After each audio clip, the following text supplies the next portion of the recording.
ఆ నల్లరామూర్తి గాడు పిరికి పంద పోలీసులు భయపడి మొత్తం చెప్పేస్తాడు. బెయిల్ మీద బయటికి తెచ్చేస్తే వాడి గుండెల్లో రైళ్లు పరిగెడుతుంటే బెయిల్ ఇచ్చేదాకా ఎక్కడ ఆగుతాడు? మరేం చేద్దాం? ఇంకో 10 నిమిషాల్లో పోలీస్ స్టేషన్ లో కరెంటు పోతుంది. 11వ నిమిషం నల్లరామూర్తి గాడి చావు కేక వినపడుతుంది. రేయ్, ఆ ఏరియాలో కరెంట్ తీసేయండి. ఇదేంట్రా, అక్కడ కరెంట్ తీసేయమంటే ఇక్కడ పోయింది? ఊరంతా పోయినట్టుంది. వాడికి భగవంతుడే ముహూర్తం పెట్టేశాడు. నా మఫ్లర్ ఎక్కడ్రా? కొవ్వొత్తి వెలిగించండి.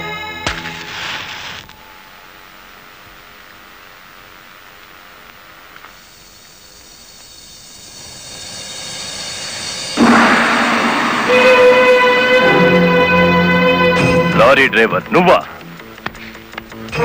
అవునరా, గుడివాడ రౌడీ. అచ్చు తప్పు, గుడివాడ రాయుడు. అచ్చు గుద్ది చెప్తున్నాను. ఇక గుడివాడ రాయుడి పేరు గుడివాడ ఓటర్ల లిస్టులో ఉండదు. నువ్వు చంపుదామనుకున్న నల్లరామూర్తిని నేను స్టేషన్ నుంచి కిడ్నాప్ చేశాను. నల్లరామూర్తిని ఎవరో కిడ్నాప్ చేశారు సార్. స్టేషన్ సెల్లో నల్లరామూర్తిని నువ్వే కిడ్నాప్ చేశామనడానికి ఆధారంగా నీ మెడలో గొలుసు అక్కడ పడేశాను.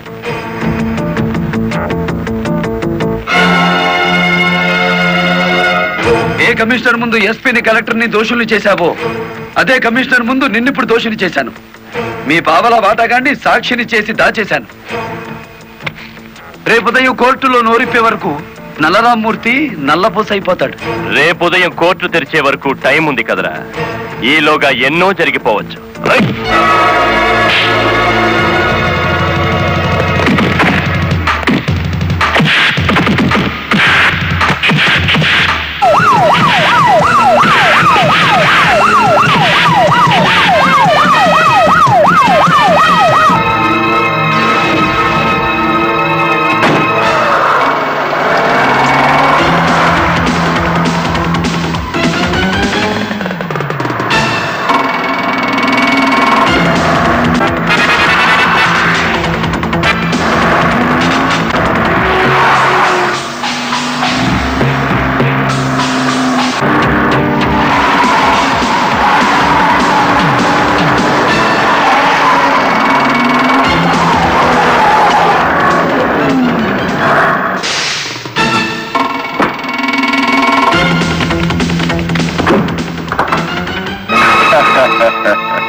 కారులో ఉంది గుడివాడ రాయుడు కాదు బాలమురళి, నేను.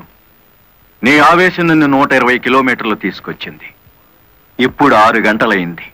మరో 3 గంటల్లో కోర్టుకు బయలుదేరే నల్లరామూర్తికి గుడివాడ రాయుడు డ్రైవర్ పేటలోనే సమాధి కడతాడు.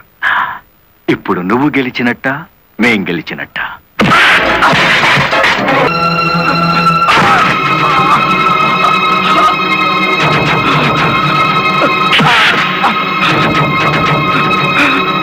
క్యాష్ గిఫ్ట్గా ఇచ్చేటప్పుడు ప్రతి కరెన్సీ నోట్కి 1 రూపాయిని చేర్చి ఇస్తూ ఉంటారు. ఎందుకో తెలుసా?